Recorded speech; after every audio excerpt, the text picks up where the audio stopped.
I'm going to shout out Mark Boris just so we can tag him in the socials and try and get some interaction. Welcome to Property Now, where we are on a mission to make you the property pro in your group chat. I am Zara, and I am here with my good friends and my co-workers, Michael Carboni, Chris Ferris, and Jason Heath. Guys, this has been a little while in the works, and this is our first ep, very first ep. I'm super excited. How are we all feeling? I'm feeling terrible. I'm sick as. I'm overdosed on Panadol Rapids, and here I am. And you're just, mate, don't disagree with that. I actually feel sick. But we're going to get through this hour of power or 40 minutes of power, whatever it takes. We can do it. And but if I need to run away and blow my nose, I apologise to everyone watching. Go for it. Just make sure you're not holding the mic up there when you do it. Yeah, good idea. Well, I'm excited for this. I think, we've got a lot of good things to say. We're going to unpack things in a really different way. And there is a lot that's happening in the property space, and it's increasing, whether you're talking about interest rates, whether you're talking about housing supply, whether you're talking about a rental crisis. There is a lot happening. So I'm really excited to start this and unpack the news and the headlines in a really, really different way. Me too. I'm absolutely pumped. I'm just thinking, how did I go from having conversations like this at a barbecue, at kids' birthday parties, and now being in a professional recording studio, right? And that's the idea, right? And that's the whole premise of this show. I mean, we all have these conversations at the pub, at the barbecue with your mates, but there's no podcast or vlog about that. All property podcasts are like, hey, what are your tips to getting into the market? And let's interview someone that's purchased 15 million properties in 20 minutes. Yeah. But this is like a real conversation with mates. And yeah, we all work together, but we're all friends, and we all have these conversations in the office and at home and with our friends. And this is just bringing those conversations at scale to people. And that's the whole premise of this. And I think our backgrounds. Yeah, well, I was just going to say the fact that we, all have fairly different backgrounds, personally, professionally. But I think that's a good thing to touch on too, guys, just a little bit about, what's your background, interest in property. Jace, you want to? Oh, look, massive avid property investor, probably smashed into me while young, right, by my parents.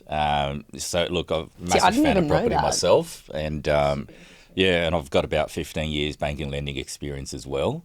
So that always helps, because often, there's that saying that goes, investing property is actually a game of finance, right? So I find that really interesting. It's not just looking at which place is the hot spot, what's a good property to buy, this and that, when's a good time to buy. It's actually a lot to do with finance, and that's the sort of stuff that I want to share and help unpack. Yeah. Okay. Love that. I think talking about the parents side of things, so, I've had property ingrained in me from a young age, with dad being on job sites from a really, really young age with my brother. And, that's sort of the love of property has started really from there. Dad was a plumber, so working through a lot of the construction side of things was really great to see. I started my career as an accountant to start off, so numbers man, like to see trends and data and analytics, then moved into the property development space and really saw a lot of the pain people are feeling when trying to get into property. And I've had an extensive property investing career myself, probably been involved with hundreds of property transactions for myself and for others to help get into the property market. So really keen to talk about some of my insights that I've seen over the last 20 years and unpack that a little bit further. I've been in the property space for 5 or 6 years. I've been in marketing and advertising for the better part of 20 years. So about a quarter of that has been in property marketing for big corporates, for doing my own thing or doing what I'm doing now. But the interest in property has always been there. And similar to you guys, it was ingrained young, Italian parents, you turn 18, start thinking about buying your house, your first house. So that happens, but I'm a little bit different to you guys. I made a lot of mistakes, man. And I don't mind talking about some of those, because I've sold properties when I shouldn't have. I've done things that I shouldn't have. And I'm okay with things that I'm doing, but I'm happy to talk about that and get the learnings from that, and also learn from you guys too, which is amazing. But I think my expertise is just lay of the land, knowing what's going on and learning from those mistakes as well. So a little bit different from you guys. Yeah, and I guess for me, I'm not a property owner yet. I'm working on it, my gosh. But the family thing is interesting because, I guess from my family, buying property or saving for those big ticket items was really never, it wasn't something that was like a value of my parents. And that has definitely trickled down to, you know, myself and my siblings. And it wasn't really until, probably until I met my partner that he, Italian, I think it's a thing with the Italian families, hey? Because he has been saving for a house deposit since he was, 14, 15. And he owns a property and he's looking to buy a second one. So I think like it's all those influences around you, for me, personally, really made me think, oh no, this is important to me and it is something I value. And yeah, been working in the industry for a very short time, but learning a lot, come from a family of property developers. So I guess it's in my blood, and I'm very interested in it. And I think I'm interested in all the topics that come up and all the things and the questions I have, knowing that like this is confusing stuff to a lot of people. These are big concepts, and buying your first property can feel really scary. So I think I've learned a lot from you guys, and I'm excited to break all this stuff down for everyone. The concept of like where you've come from, like in terms of where you're going, like what your family's impact has been. And then I think about what, and this is probably a conversation for another day, right? Not for today's podcast or today's show, but I think about like, have some of my mistakes, have they come from previous learnings, and what can I teach my kids and all that sort of thing. So we should unpack that. There's a few parents on the panel here. We should unpack that another time, probably topic for another day. Definitely. Yeah. Modeling those good behaviors and like using your experience. Yeah, for sure. I'll make a note of that. All right. Well, that's great. Let's dig into this. So basically what we're going to do, each week we're going to catch up weekly and we're going to discuss the big like top ticket news headlines from the property space from the previous week. I think, and we were talking about this before at the start, the big one that has been absolutely dominating headlines is RBA. Bum, bum, bum. I know. And all things related to, their big meeting, their big announcement. I know that we spoke about this last week, what we were all thinking, and we had some different opinions, which I think is really cool. There's one particular article that I did read, and I'm not sure if you guys saw it, in the AFR by Cecile Lefort? I don't know. Cecile, if you're listening, apologies. She's probably French, I think. Markets reporter for the AFR. And what I got from that was basically like economists, the market, everybody was saying that it was going to be a rate hike. Of course, it happened yesterday. We know that it was a hike. But I think what I found like quite interesting on social media, and Chris, you actually did a post about this as well, which we'll talk about. But I think on social media, or more like, the general public, the opinion was a bit more divided. And I'm really interested as to, why that is and what you guys thought. And, were you surprised yesterday or not?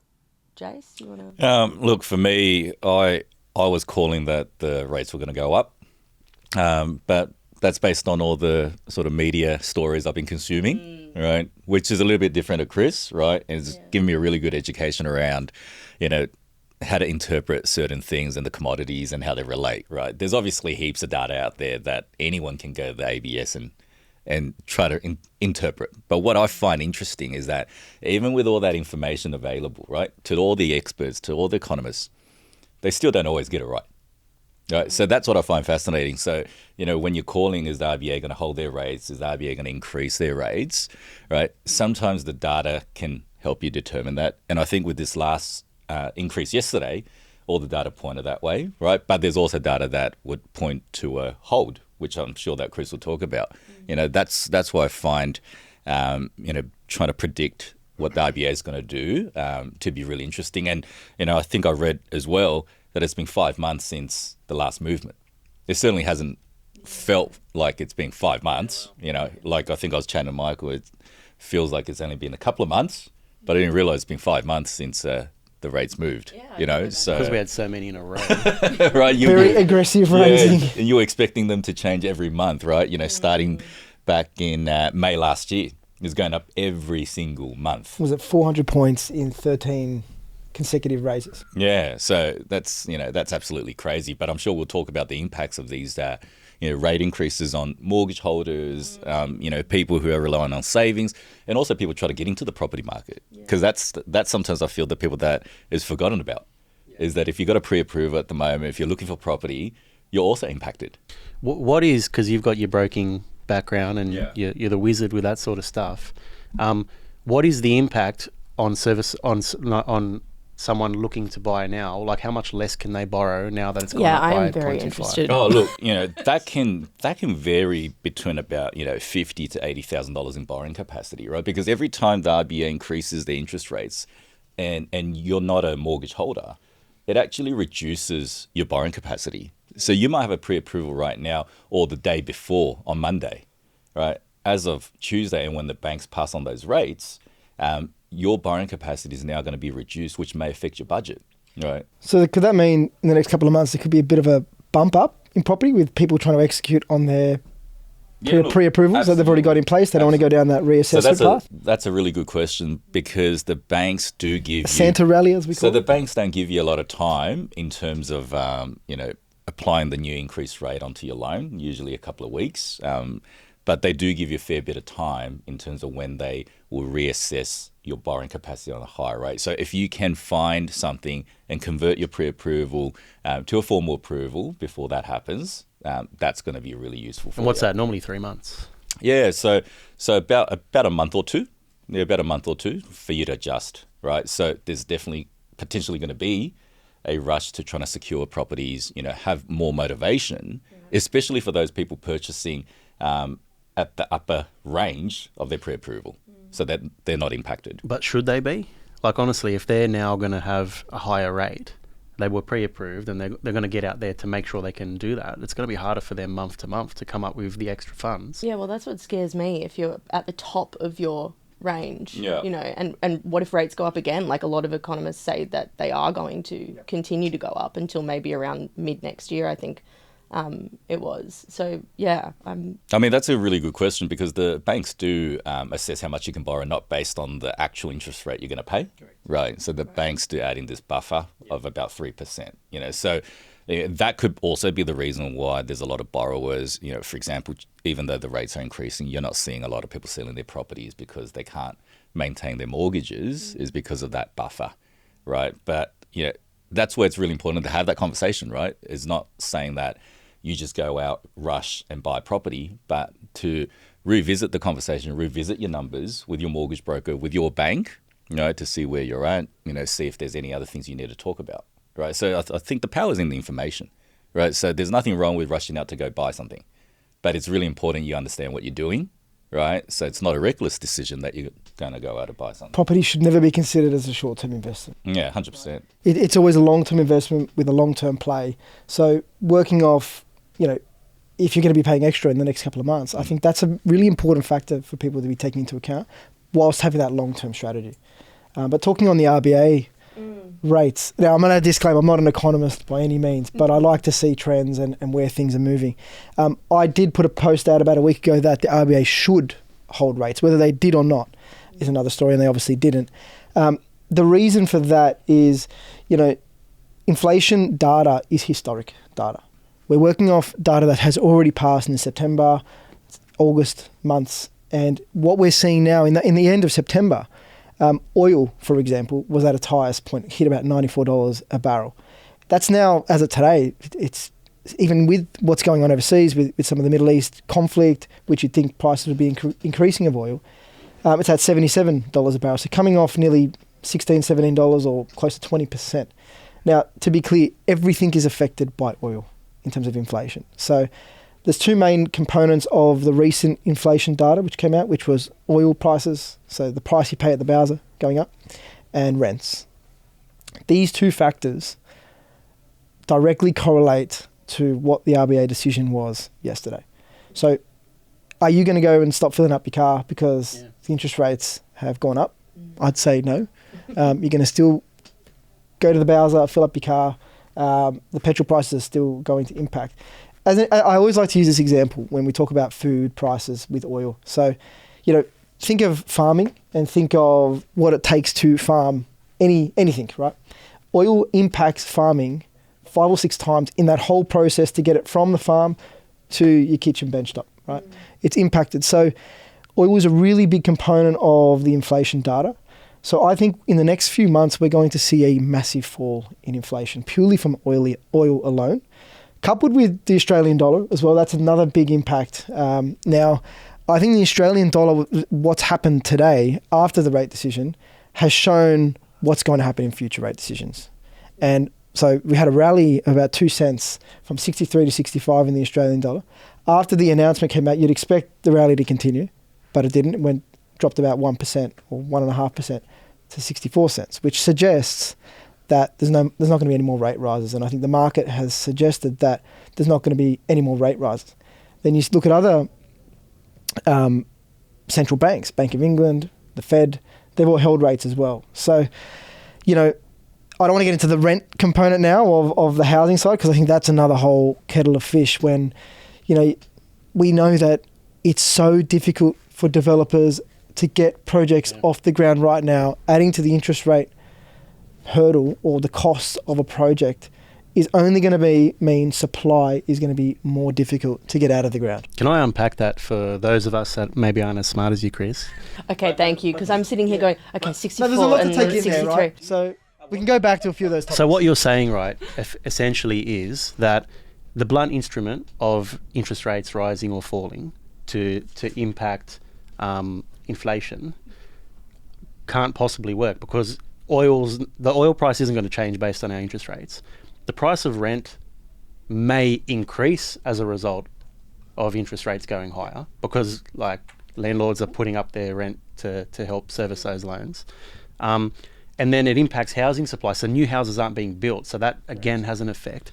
So really what you're saying is that, this was not needed because it may not actually help in getting the desired outcome that they're after. It won't. And the results that are going to come out in the next few months for inflation is already priced in. It's already going to be reflected from what we've seen with the price of oil and Australian dollar and rents. It's already going to be priced in. The design of interest rates and raising interest rates is to take money out of the economy. Yeah.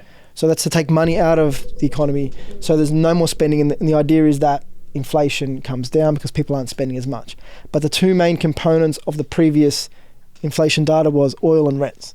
Raising interest rates is not going to affect oil and rents. In fact, I believe it's going to affect rents in a negative way. It's going to be negative, yeah. Right? And isn't it funny that, and this is why I think the word on the street, everyone is sort of like worried or anxious, because we had a government a couple of years ago trying to get us to do as much as we could, to spend as much as we can, giving us money so we could spend during COVID, to now saying, okay, you need to stop spending. Like it's Christmas time, maybe cancel Christmas. No, not that far, obviously. We're not cancelling Christmas, but it's such a dramatic change. And that's why everyone's going, well, what the hell am I supposed to do? Like, what happens next? It's quite confusing out there. And I understand why there's increasing levels of anxiety. Well, talking on the rent side, so it's a real problem. You've got landlords and mortgage holders that are going to have increased costs now. The reality is those increased costs eventually get passed on to renters, and we already know that there's a rental crisis right now. So you've got a housing supply crisis, you've got a rental crisis. The next thing that comes from this, if we can't fix the rental crisis and supply crisis, is going to be a homeless crisis. And it's not okay. And it's not unrealistic, because we see it overseas, like UK, etc., parts of America. So we're not like scaremongering. It's not unrealistic at all. And it sort of goes to, I'm going to shout out Mark Boris just so we can tag him in the socials and try and get some interaction. But a lot of his commentary has been around, are these interest rates actually impacting enough of us? So like you look at, maybe I'll call out to my parents who are in their 60s, who don't have a mortgage, who, their investments are mostly paid off. They got cash in the bank. Like, they're loving interest rate rises because they're making money, and they're not. So they're still going out to dinners and going on holidays and doing their things. And good, they deserve to. They've worked hard for that. But there's a whole section of the population that is probably not as affected as first home buyers, people trying to get into the market, people who got that $1 million mortgage during COVID or before COVID. They're the ones that are being affected. So are there other ways we can look at to sort of help this situation? And I don't want to get political, but should we be looking at GST and increasing that, so across the board everyone is feeling the same kind of hurt? Instead of punishing Gen Z, young millennial. I think that was something that intrigued me as well. Like, I'm a prospective first home buyer, so obviously interest rates going up to me seem like all doom and gloom and like this is a bad thing. But like there are those sort of subsections of society that benefit from this. So like who does benefit from this? Like you referenced your parents. If I've got money in the bank and I can put that in and earn 5-6% interest and just leave Savers, it there, people that are saving. and I'm not maybe people are going to they're not going to invest so heavily in shares, invest in property because they don't need to take risks. It's risk-free money. It's risk-free money. So for those people, it's a good thing.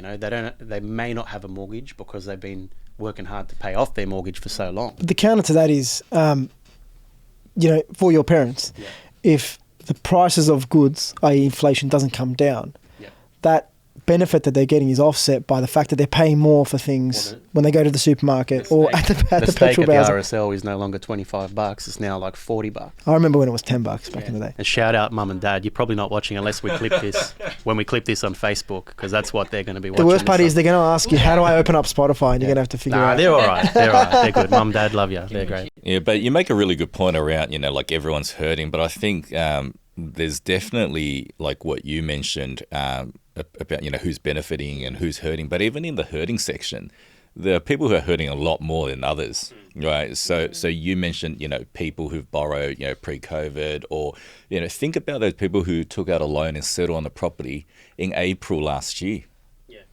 right? Yeah. When variable rates were in the 2s, or 3s. And now since they've settled their loan and they might have pushed their borrowing power to the maximum because the property market was booming at that time post-COVID, right? It was low stock, high demand.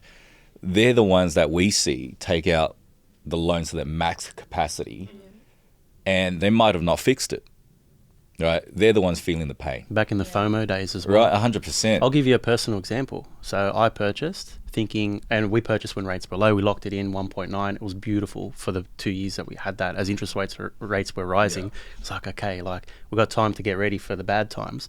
But we purchased thinking, there might be a point where we can, increase our mortgage and renovate in a year or two. But then as interest rates start to increase, we go, you know what? That's not going to happen yet.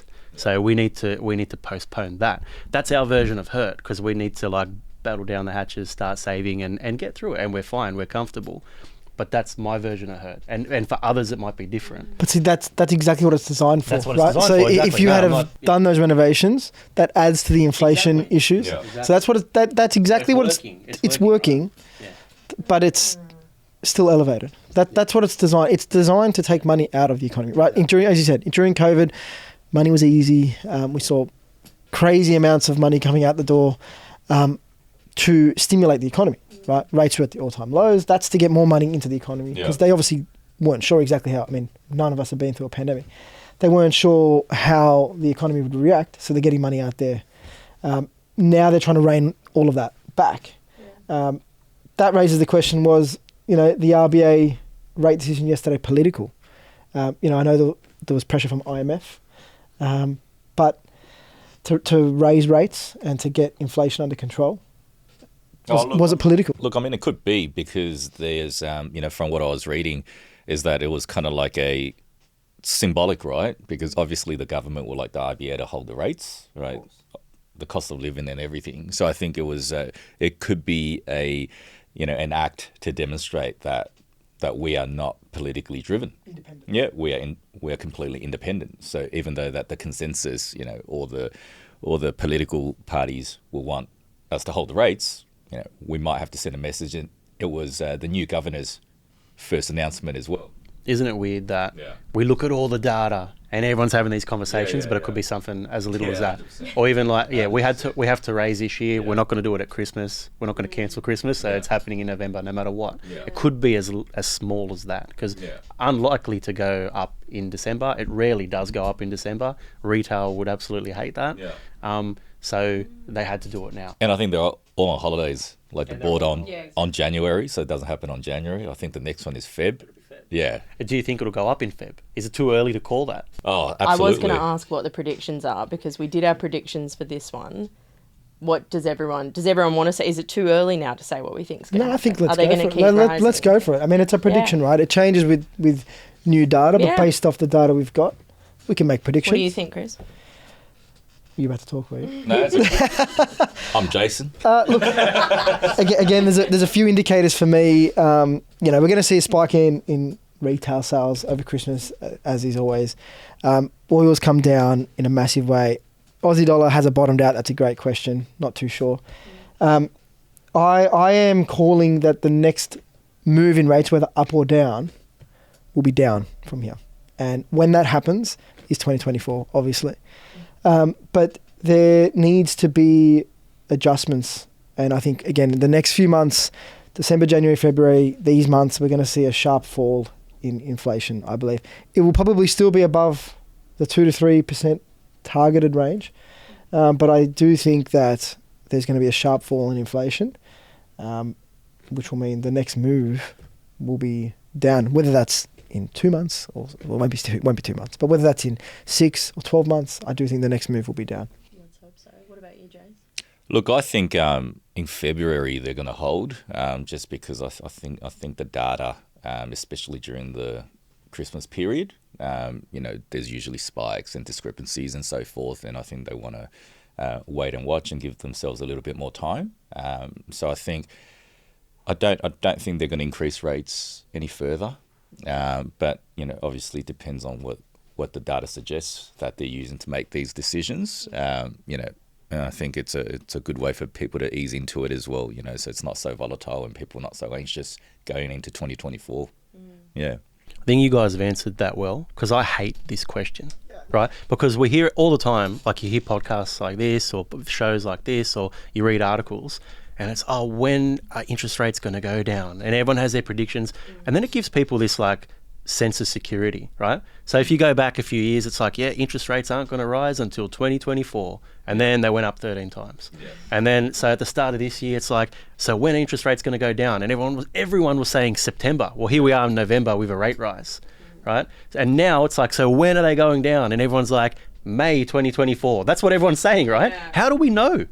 We don't know. The answer is we don't. The answer should change. Yeah, it will change monthly. So I think we can confidently say it's going to stay still in December. So much confidence there. We could maybe even, like you've said, Jace, February will probably be a standstill as well. And the way I'm planning it in my own household is that 2024 is going to be still. I don't think we'll see at this stage. I doubt we'll see any movement in 24. Hopefully, I think that's a good scenario. If it doesn't change, it may go up once. Hopefully it starts to come down by the end of the year. But I think just let's be prepared for this is what it is.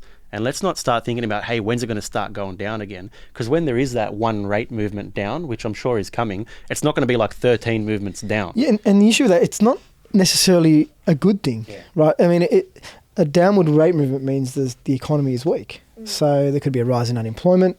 So it's not necessarily a good thing. I know if you've got a mortgage, great, but it's not necessarily a good thing. So that's a good question. You may have a mortgage, but you may become unemployed. So that's just as bad, right? I've got a good question for you. Because we always ask, when are they going to come down? I think the question should be, what signs will indicate that it's probably going to come down soon? And I think you guys are going to be great at answering that, I'm sure. No pressure. The pressure's on. The pressure is on. Well, I think there's some really key indicators that, and I'm not saying you follow these religiously, but things like unemployment rates, where they're sitting, the price of the goods and services, right? You can track these elements in the economy. And I think as well, looking at the statements that the governor puts out, I think it's really important to look at those statements and read those statements to see exactly where they're thinking. I think it was pretty clear, I don't want to say pretty clear, but it was evident that there may not be another hike, I think, from the statement. But, there are some really good indicators to look at. I mean, we're still at, 3.5 unemployment rate, which is very low from historic standards. And, any increase, and then obviously you can dig into that with participation rates and whatnot, but any increase in unemployment means there's pain in the economy, right? Businesses are not hiring, people are becoming unemployed, so they don't have a job, which is a terrible thing. And you can talk on the productivity side of things. So it's not a straight cut answer, but I think there's indicators in the economy that you can look at which give good indications of what's going to happen. So for the man on the street like me, I like this man on the street sort of aspect. My neighbour loses their job. Bananas are cheaper. Petrol's under $2. Those are the kind of things consistently that are going to indicate that, hey, rates may be moving down. These are good indicators to see. And petrol may not go back to $1.50, for example. But if petrol stays at $2 today and then in 12 months' time it's $2, then there's been no inflation. So let's all go electric, Jace. Oh, that's right. Don't get me started. How much time do we have on this podcast? You said something earlier that we're targeting inflation between 2 and 3%, and we're currently at about 5. Why do we target 2 and 3? Well, that's been the historical range that the RBA likes to see, or most central banks like to see the inflation rate, so the cost of goods and services. And there's a basket of goods that they use, but the cost of goods and services is going up at that consistent rate. So is there maybe a line of thinking where we say, hey, maybe like 4%'s okay? Look, historically, inflation's been more sticky than people would have liked, which is why they've moved so aggressively, and they did need to move that aggressively with those rate rises. They actually did, but now that we're seeing the indicators coming off, the question is, do they need to continuously move so aggressively right now? That's really the question. So I actually think there could be a lot of confidence that could come from the market from this rate rise, because this could be the feeling out there could be this is the final one, right? So this is it. So, but then again, talking on if rates come down, eventually when they do, again, it's not necessarily a good indicator. It's great for you if you've got a mortgage, right? But it's not a good indicator for the overall health of the economy. Rates going down means they want to stimulate the economy further, get people spending again, get more money back into people's pockets. So that's not necessarily a good sign of the overall economy. Great for the mortgage. So, and when you say confidence is going up, does that, like, I'm making it simple for me, does that mean people are going to buy more property? Like, is that kind of what you're getting at? I don't think confidence is going up yet. No, okay. I think maybe the last rate increase, potentially the last rate increase, might give people the confidence to say, okay, this could be the last one. Let's get my affairs in order to buy that property or to get moving. But again, it becomes an issue with borrowing power, right? Yeah, but it does, I think, make people more confident in terms of wanting to buy property, right? Because when there's stability and things become predictable, it's easier, let's say, for a household or a couple or even for a single person to plan, right? So at the moment, what we're seeing is that it's not always necessarily the fact that the purchaser can't afford to buy a property because the rates are going up, but it's the uncertainty of where the rates are going to be, right? So like if I go and buy a property today with, that uncertainty of rates going to go up another 10 times, right? Then I'll probably hold back, watch and see, right? So if there's that outlook or this sense of stability that, all the reporting from the media suggesting that things are stabilizing, the rates are resting, then that's going to give the buyers more confidence to make plans for their family on what they want to do, because it is a big expense, right? Massive purchase. So there's a lot of planning around how they're going to manage their cash flow. So I think it certainly would boost confidence. And if that happens, going back to what Chris is saying with the supply, you're going to have another issue, right? Is that when the confidence comes back into the market, because the rates have now stabilized, the prices are going to go up, right? Well, prices are going up, right? House prices are... Well, that's what I was just going to ask. So we had 5 months of no rate increases, so stability. And then we've seen, as at last month, CoreLogic data coming out saying that prices are back to pre-pandemic heights. So now at the highest prices ever. Is that as a result of stability, do you think? Oh, absolutely. Absolutely. I mean, we've got direct feedback. David, our colleague, has been looking for property for over a year. He's in the market. He's in the trenches every weekend. He's going to right auctions. There with him. He's going to open homes. We're hearing his stories, and he really, is an example of a person wanting to purchase the next property who's struggling because the rates haven't changed. His borrowing capacity hasn't changed, but the properties that he likes are going up and he's being priced out of the market. So every auction he goes to, he's short, right? So that's the frustration. I told David he needs to write a book called The Second Bidder. because he's always. I'm sure he'll be the first one day. But I think the other side of things is supply, and we've touched on supply a little bit as well. But developers, there's a lot less developers building right now. A lot of new homes on hold because everything costs too much. Yeah. Right. So when there's less supply, the demand might be the same, but the price is obviously going to go up. Yeah, so the supply one is a big topic. So I think, talking on supply and developers, I mean, we deal with this every day. We speak to hundreds of developers every month about their projects and how they're going with costs and dealing with those cost escalations. Again, the rate rises are there to try and reduce demand to then bring down costs. But historically, particularly in construction, when prices go up, they don't come down historically, right? So you've got this issue where projects are hard to get out of the ground. With rate rises, they become even harder to get out of the ground. So then you've got concerns about getting housing supply to the market, right? To one of the inflation items is rents.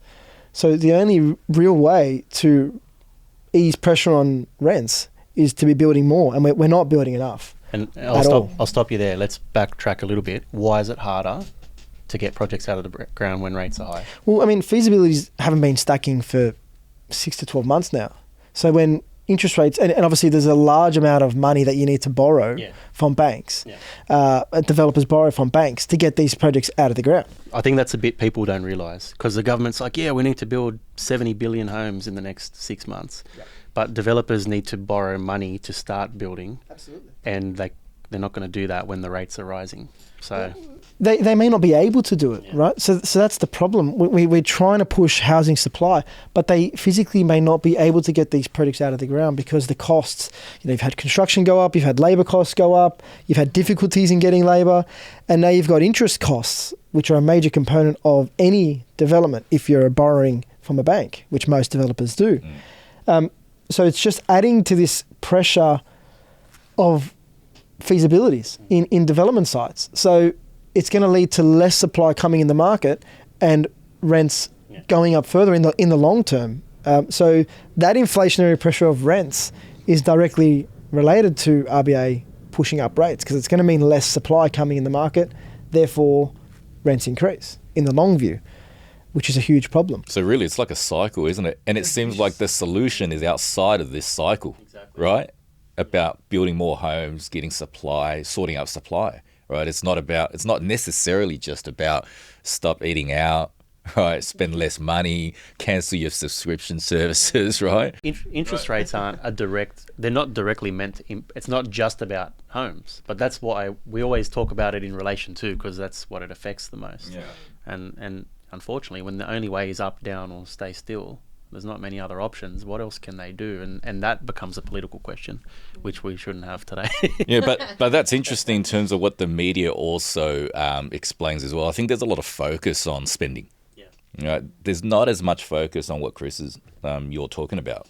Yes, there's talk about the housing crisis, but there's not enough information to help people understand. For example, just hearing about it now, the feasibility, developers less likely to start projects, start building because it just doesn't stack up, right? Or they're holding on to, for example, the land that they own, and they're not starting their projects because of the cost of interest rates, construction. And you talk on cycles. The effect of that will be eventually it'll bring down inflation, because if projects aren't getting started, the cost of materials should go down because the demand is less. They won't go down to pre-COVID levels, right? There's a new high in construction costs, but then there's going to be a housing issue that there is a looming. I mean, we're already in the housing crisis, but there is a looming further housing issue to come out, which is the government's got this 1.2 million housing target over the next 5 years. They're going to fall well short of that target. Well short. And that's really interesting because, some mortgage holders, for example, or people wanting to get in property, they're thinking that, it's my spending, or it's the spending habits of, my generation, that's causing inflation to go up, right? So that's the sort of paradigm shift that they need to have. It's not, I might not need to take personal responsibility for going out. It's not all your So fault. it's not my fault. That's it's good. not I was necessarily worried. The message to take home my is fault, it's right? not your fault. Yeah, 100%. Because It's all of our collective faults. 100%. And there's such bigger factors at play, right? But I feel that the media kind of, has this narrative, right? 100%. Because it's always talked about the cost of living, how much you're spending, how do you cut back. Those are the big headlines. Right, It's like no more avocado inflation, toast. right? But really, there's such massive factors that outweigh what the individual is doing, and then that's where they create this sort of conflict between, the baby boomers, for example, sitting on, savings, right? This generational kind of disagreement, right? That they're sitting on savings, the interest rate's really good on the return on their money, but my mortgage rate is really high. I'm already cutting back. They're spending more money, right? So it kind of influences you to go in that direction or think about it in that way. But really, there's a massive beast here about the supply. Right, about developers, about getting more housing to the market. That has nothing to do with the everyday individual and how they spend their money. Right? The generational thing's always funny, and I love watching the generational wars on TikTok. But the reality is, my kids are going to be like, "Oh, Dad, it was easy for you. You bought a house for $1 million. It was so easy back then."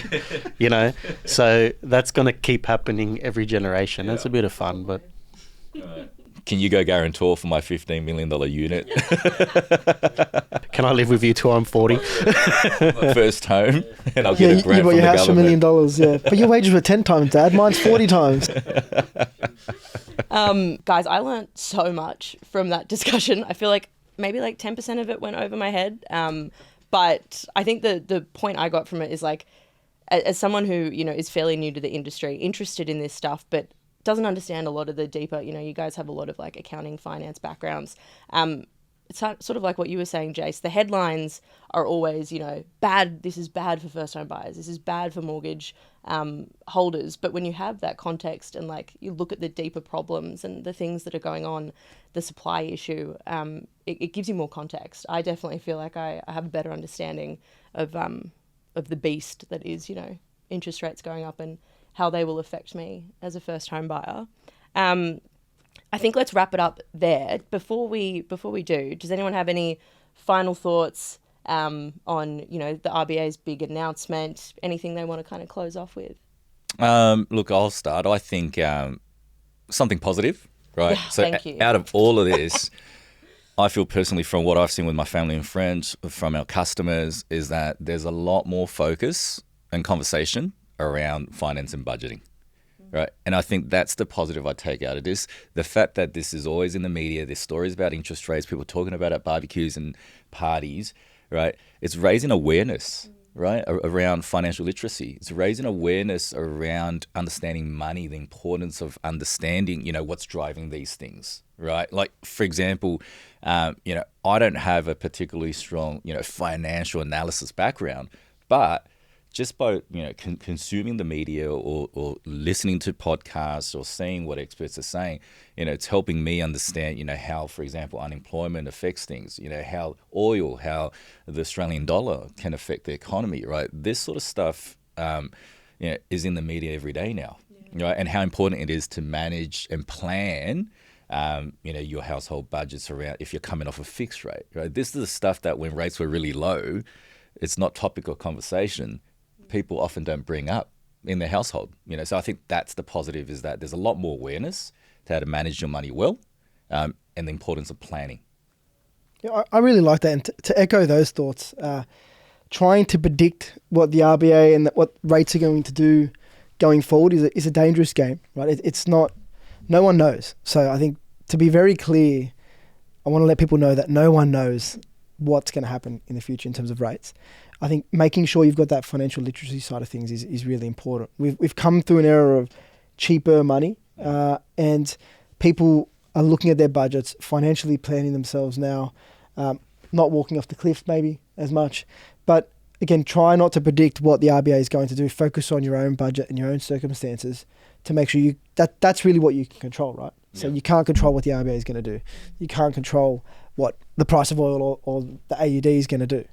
But it's trying to make sure that you've got the financial capacity and making sure your position is as strong as possible. That's really my take home for this. I think 2024 is going to be a normal year, and we've had great years, financially. This is going to be normal. This is how it is, and maybe we're all anyone watching, we're holding coffees. This might be 1 coffee per day, and that might be normal instead of 5 coffees per day. But I think the message is we're all going to be okay, So just like you said, budgeting, understanding, and I think it's going to be fine. And I look forward to more convos like this every single week. So this has been fun. I love the ending on the positivity because, I feel like getting buried in these headlines sometimes, I've said it a million times this episode, but being someone who has been really keen to buy property and wants to kind of take that plunge, it can be really easy to kind of be scared by all this and think, oh, maybe I keep waiting. Maybe I listen to the news and wait for rates to drop and wait for the perfect time. But I think that financial literacy point and just, making those informed decisions and taking effort to better understand what's going on in the economy and how it affects you as a first home buyer is a great point to end on. Thank you guys. Well, we did have plans to discuss a bunch more articles, but this was a pretty monster topic. So I'm glad we spent the time on it. And with that, I'll close it out. So thank you for listening to our very first ep of Property Now. If you liked this ep, make sure to subscribe to our YouTube, to our Spotify. We're going to be all over socials. And if you have any questions or comments, anything from today's episode that you want me and the guys to talk about next week, drop them in the comments and we will do that. All right. Thank you, guys. Thanks, Zara. Thanks, Az, guys. Love it. That's a wrap. The Property Now podcast offers opinions on Australian property news for informational and entertainment purposes only, and they are general in nature. It does not take into account your objectives, financial situation, or needs. It does not constitute professional advice. Always seek expert guidance before making any property-related decisions.